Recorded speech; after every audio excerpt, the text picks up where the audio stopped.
FT7 BGI মডেলটি বিশেষভাবে বাংলাদেশ বিমান বাহিনীর জন্য তৈরি করে চীনের চেংদু এয়ারক্রাফট কর্পোরেশন। হস্তান্তর করা হয় 2013 সালে। এই সিরিজের সবচেয়ে আধুনিক এবং সবশেষ সংস্করণ FT7 বিজিআই। এর পরপরই J7 এবং F7 সিরিজের বিমান তৈরি বন্ধ করে দেওয়া হয়। রাজধানীর দিয়াবাড়িতে মাইলস্টোন স্কুল অ্যান্ড কলেজে FT7 বিজিআই মডেলের ফাইটার বিধ্বস্তের পর আবারও এর সক্ষমতা নিয়ে প্রশ্ন উঠেছে। এভিয়েশন বিশেষজ্ঞরা বলছেন, ফাইটার হিসেবে এই সিরিজ খুবই নিরাপদ হলেও প্রযুক্তিগত দিক থেকে পুরনো। কোনোভাবেই কোনো এয়ারক্রাফটের যদি টেকনিক্যাল থাকে সেটা নিয়ে কিন্তু কেউ উড়তে যায় না, সেটা মিলিটারি ফ্লাইট হোক বা কমার্শিয়াল ফ্লাইট হোক।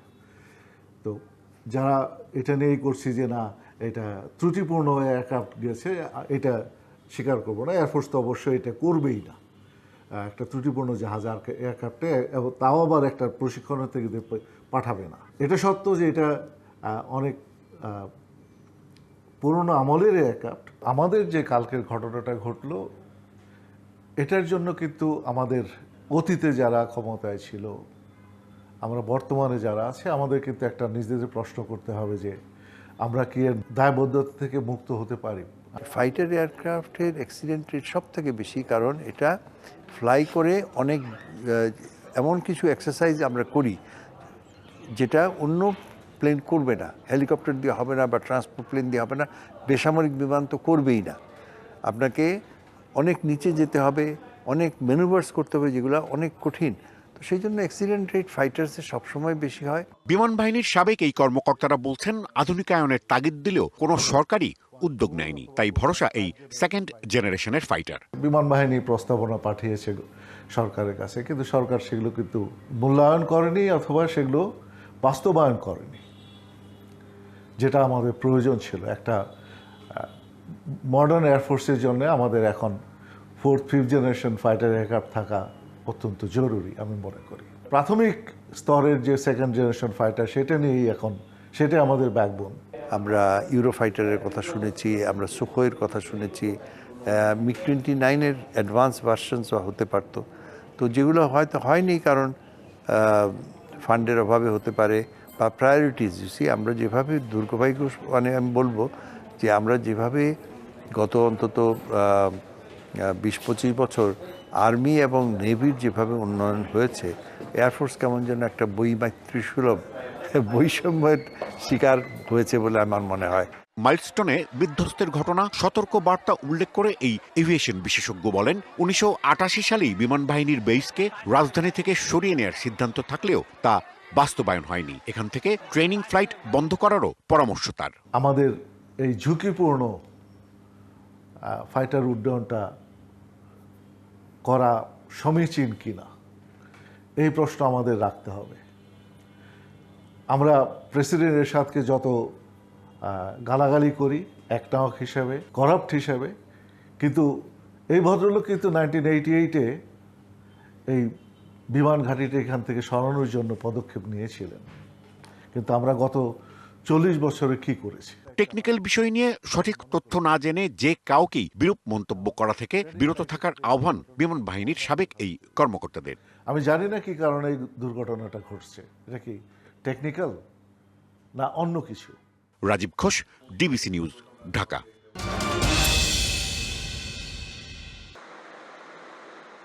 সোমবারের ভয়াবহ স্মৃতি এখনও আঁকড়ে ধরে আছে মাইলস্টোনের 4র্থ শ্রেণীর শিক্ষার্থী মাসনুন রহমানকে। বিমান দুর্ঘটনায় 2 তলায় আটকে পড়েও মৃত্যুর মুখ থেকে ফিরে এসেছে এই শিশুটি। গ্রিল কেটে উদ্ধার করা হয় তাকে। হঠাৎ করে একটা আওয়াজ হলো, পরে আমরা যখন ক্লাস থেকে বের হইলাম তখন খালি কালো ধোঁয়া ছাড়া আর কিছু দেখা যেতেছে না। তারপর আমরা ওই কালো ধোঁয়ার আগুনের কাছ থেকে সবার লাস্টের ক্লাসে গেছি, ওখান থেকে দূরে গেলাম।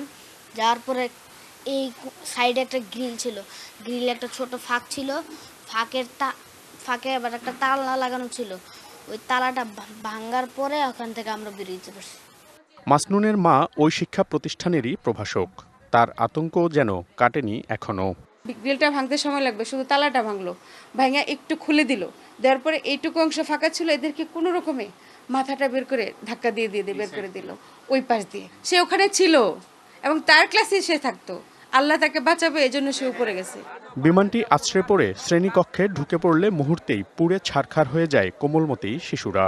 আগুনগুলা যেন গ্যাসে ভাসতেছে, এরকমটা গন্ধ গন্ধ হয়ে গেল। উত্তর পাশের ওই আগুনের তাপমাত্রা বেশি ছিল, ওই ছাত্রগুলাকে বেশি আগুন লাগছে। আর যারা সিঁড়ি দিয়ে নামতে গেছে এদের আগুন লাগছে। তার ভিতরে যারা আগুনে পুড়ে গেছে তাদের গায়ে সব সাদা হয়ে গেছিল। দুর্ঘটনার পর শিশুরা যেন সন্তান হয়ে ওঠে শিক্ষকদের, তাই জীবন দিয়েও তাদের বাঁচানোর চেষ্টা। শিক্ষার্থীদের আগুনের শিখা থেকে বের করতে করতে নিজেই পুড়ে অঙ্গার হয়ে প্রাণ হারান শিক্ষিকা মাহরিন চৌধুরী। উনি আমাদের কোঅর্ডিনেটর ম্যাডাম ছিলেন এখানে স্কুল সেকশনে বাচ্চাদের। উনি অনেক মেহনত ম্যাডাম, অনেক ভালো একজন টিচার ছিলেন। উনি নিজে অনেকগুলো বাচ্চাকে পার করে দিয়েছেন, কিন্তু উনি নিজে দগ্ধ হয়ে গেছেন। চোখের সামনে থেকে দেখতেছি আমাদের সেই ছোট ছোট বাচ্চাগুলো দৌড়ায় আসতেছে, পড়ে যাচ্ছে। ভবনের 2 তলায় আটকে পড়াদের বাঁচাতে জীবনের ঝুঁকি নেন আরেক শিক্ষক সাইদুল আমিনও। 7 থেকে 8 জন ওদেরকে নিয়ে আমি ওয়াশরুমে যাই। ওয়াশরুমে যে বাথরুমে যে অবস্থান নেই, পরে আবার শব্দ হয়। শব্দ হওয়ার পরে দেখি যে শুধু ধোঁয়া আর আগুন। ওরা জড়াই ধরে বলছে যে স্যার আমাদেরকে বাঁচান। এরপরে উত্তর দিকে একটা রেলিং ছিল, ওই যে আপনার তালা দেওয়া ছিল। আমি ওটা পা দিয়ে আঘাত করি। আঘাত করার পরে অনেকক্ষণ আঘাত বলতে প্রায় 25 থেকে 30টা আঘাত করি। আঘাত করলে ওখানে ওইটা ভেঙে যায়। ভেঙে গেলে তখন বডি ঢুকায়ে এক এক করে আমরা অবস্থায় গাছ বেয়ে নেমে আসি। প্রত্যক্ষদর্শীরা জানিয়েছেন দুর্ঘটনার ভয়াবহতা এত বেশি ছিল যে মুহূর্তেই সব শেষ হয়ে যায়। এমন হিট ওখানে কাছে আর যাওয়া যায় না। শোকে কাতর মাইলস্টোন পরিবার যেন এখনও বিশ্বাস করতে পারছে না এই দুর্ঘটনাকে। বুকের ভেতর তাই এক অবাস্তব ভাবনা, এই দুঃস্বপ্ন কেটে কি কোমল প্রাণ শিশুগুলো ফিরতে পারে না আর? মনিরুল সোহাগ, ডিবিসি নিউজ, ঢাকা। সোমবার চট্টগ্রামের বহদ্দারহাটের ফরিদারপাড়া এলাকায় মাদক ব্যবসার দুপক্ষের দ্বন্দ্বে এভাবেই প্রকাশ্যে গুলি ছুড়ে সন্ত্রাসী শহীদুল। অস্ত্রসহ কিশোর গ্যাং সদস্যদের নিয়ে চলে ঘণ্টাব্যাপী মহড়া। গুলি করার এই ভিডিও সামাজিক যোগাযোগ মাধ্যমে ছড়িয়ে পড়লে শুরু হয় তোলপাড়। রাতেই অভিযানে নামে পুলিশ ও র্যাব। বহদ্দারহাটের একটি মাছ বাজারের ভবনের 3য় তলায় সন্ধান মেলে বুশরা বাহিনীর গোপন টর্চার সেলের। সেখান থেকে উদ্ধার করা হয় দেশীয় অস্ত্র, মাদক, গোলাবারুদ সহ নানা অবৈধ সামগ্রী। মাদক ব্যবসা, চাঁদাবাজির দ্বন্দ্ব নিয়ে এই ঘটনা। পুরো নগরীতে রয়েছে এই বাহিনীর আধিপত্য, বলছে পুলিশ। তারা এলাকায় মাদক ব্যবসা, চাঁদাবাজ, কিশোর গ্যাং এবং সন্ত্রাসী কার্যক্রম পরিচালনা করার লক্ষ্যে তাদের নিজেদের আধিপত্য বিস্তার করার জন্য এই অপরাধগুলি করে থাকে। শহীদুল ইসলাম বুশরা আস্তানা। টর্চার সেল থেকে 5 আগস্টের পর নগরের বিভিন্ন থানা থেকে লুট হওয়া পুলিশের ব্যবহৃত বেশ কিছু গুলিও উদ্ধার করা হয়। তবে গ্রেপ্তার করা যায়নি সন্ত্রাসী শহীদুলকে।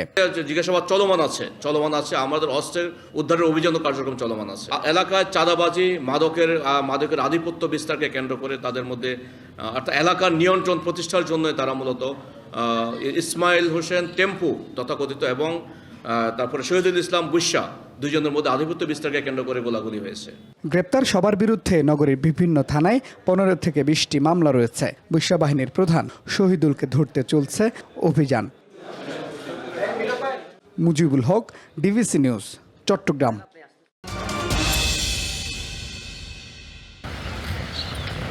টেকনাফ স্থলবন্দরের আশপাশে নিস্তব্ধতা। যে বন্দরে প্রতিদিন পণ্য ওঠানামার কোলাহল, ট্রাকের লম্বা সারি আর শ্রমিকদের ব্যস্ততা দেখা যেত, সেখানে পুরো ফাঁকা পড়ে আছে।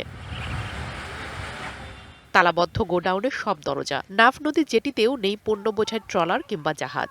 সেখানে ছাগল আর হাঁস পালন করা হচ্ছে। মিয়ানমারের মংডু রাজ্যে সেনাবাহিনী আর আরাকান আর্মির রক্তক্ষয়ী সংঘাতের আঁচ পড়েছে কক্সবাজারে। বন্ধ হয়ে গেছে টেকনাফ বন্দরের সব ধরনের আমদানি রপ্তানি কার্যক্রম। কয়েকটি গুদামে 2700 বস্তা আলু, 22,260 বস্তা সিমেন্ট, 190 বস্তা কোমল পানীয় রয়েছে। এছাড়া চিপস, চানাচুর, বিস্কুট, প্লাস্টিক পণ্য রপ্তানির অপেক্ষায় পড়ে রয়েছে টেকনাফ স্থলবন্দরে।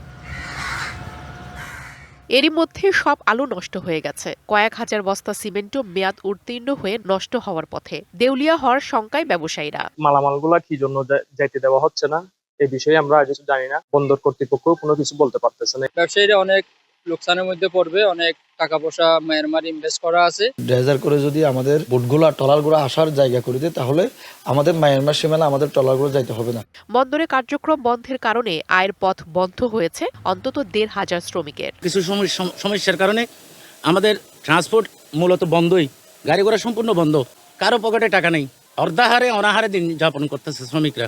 সীমান্ত বাণিজ্য বন্ধ থাকায় সরকার প্রতিদিন 4 কোটি টাকা রাজস্ব হারাচ্ছে। সবার কথা শুনে জেলা প্রশাসক মহোদয় বিষয়টা উপরে জানাবেন এবং সেখান থেকে একটা সুরাহা আসবে বলে আমরা আশা করছি। আসার পথে আরাকান আর্মিরা এই জাহাজগুলোকে আক্রমণ করে চাঁদা দাবি করত। 1995 সালে সীমান্ত বাণিজ্য শুরু হলেও টেকনাফ স্থলবন্দর দিয়ে আমদানি রপ্তানি কার্যক্রম শুরু হয় 2003 সালের 5ই নভেম্বর। চেষ্টা করা হচ্ছে কিভাবে স্থলবন্দরে বাণিজ্য চালু করা যায়। DBC news desk.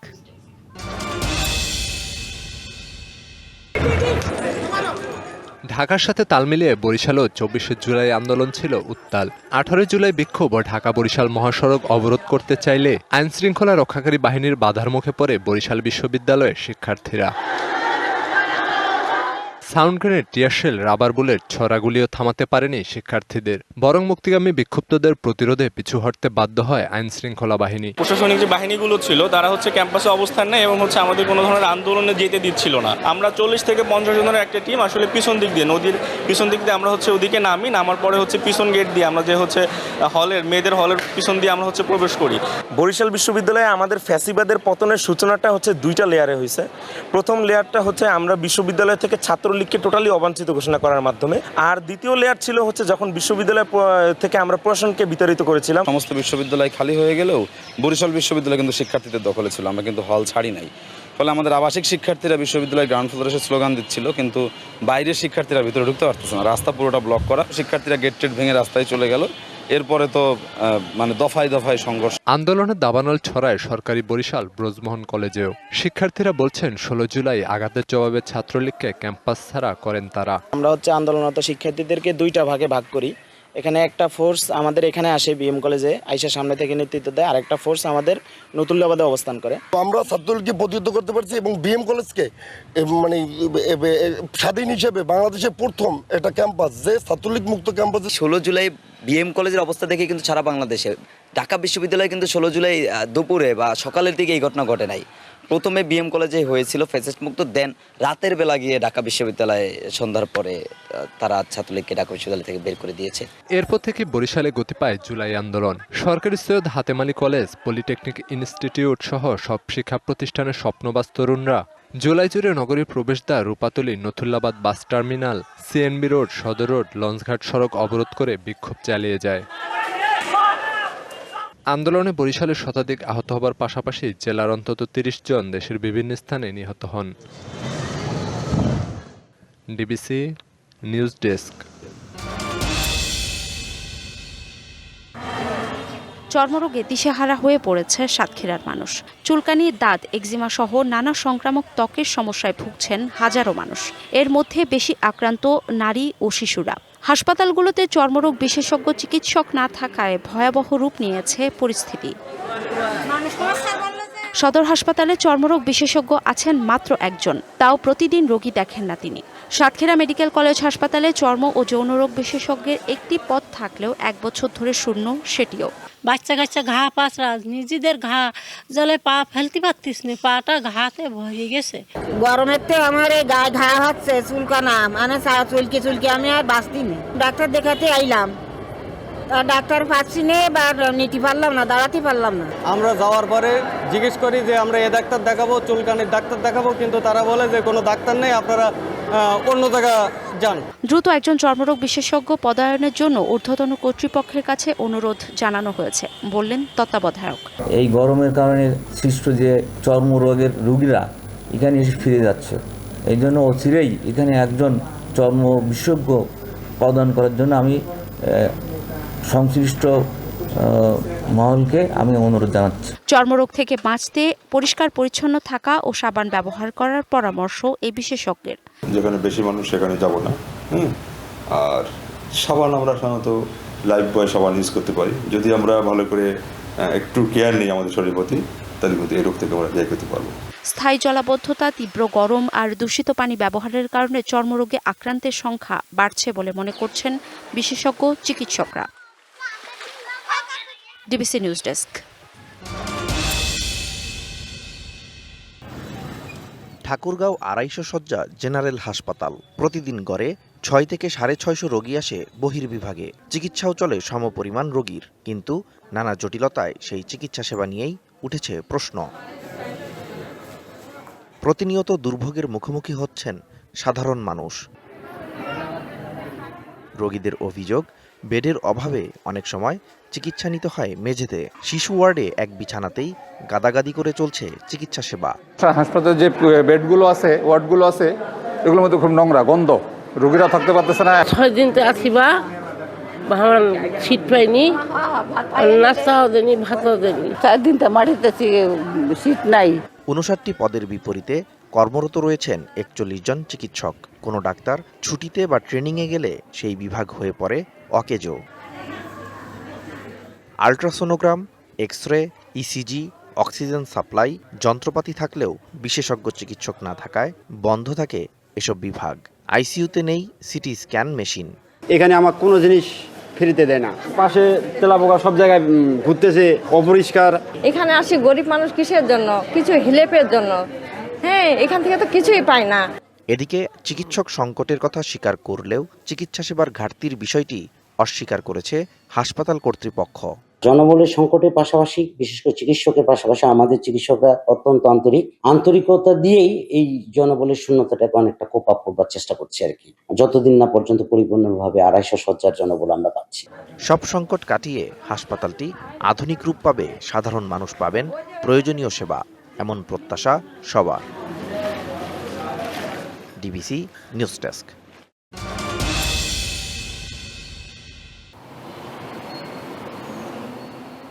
চা বাগান মানে সবুজ রঙের খেলা। যতদূর চোখ যায় সবুজ আর সবুজ। চা গাছের সতেজ পাতা তৈরি করে প্রকৃতির এক মনোরম চিত্র। জর্জিয়ার চা ছিল একটি গুরুত্বপূর্ণ শিল্প, কিন্তু সোভিয়েত ইউনিয়নের পতনের পর ধস নামে এই খাতটিতে। তবে আবারও জর্জিয়ার স্থানীয় চাষিরা চায়ের ঐতিহ্য ফিরিয়ে আনতে চান। আন্তর্জাতিক বাজারে নিজেদের প্রতিষ্ঠিত করতে কাজ করছেন নতুন উদ্যমে। জর্জিয়া চায়ের জন্য খুব বিখ্যাত ছিল। সোভিয়েত ইউনিয়নের সময় চায়ের জন্য একটি বড় শিল্প ছিল দেশটিতে। তখন আমাদের অঞ্চলে 28টি বড় কারখানা ছিল এবং প্রতিদিন তারা চা সংগ্রহ করত, এবং আমাদের প্রধান বাজার ছিল রাশিয়া, মানে সোভিয়েত ইউনিয়ন। জর্জিয়ার চাষিরা চা চাষ করছেন প্রাচীন পদ্ধতি অনুসরণ করে। চায়ের ঐতিহ্যবাহী স্বাদ এবং গুণমান বজায় রাখাই এর উদ্দেশ্য। বিশ্ববাজারে চাহিদার আলোড়নও তৈরি করতে চান তারা। কিন্তু চাষিরা আধুনিক প্রযুক্তি ব্যবহার করে চা উৎপাদন ও প্রক্রিয়াকরণ উন্নত করারও চেষ্টা করছেন। জর্জিয়ার চা এখন রপ্তানি হচ্ছে বিশ্বজুড়ে, যা সহায়তা করছে এই শিল্পের পুনরুত্থানে। সারা বিশ্বে চা বাগান ও চা সংস্কৃতি সবসময় পর্যটকদের কাছে বেশ আকর্ষণীয়, যা স্থানীয় অর্থনীতিতেও অবদান রাখে। জর্জিয়ার চাষিরা তাদের চা শিল্পের ঐতিহ্য ফিরিয়ে আনতে টেকসই ভবিষ্যৎ তৈরি করছেন কঠোর পরিশ্রম। Nahida Rinthi, DBC news desk.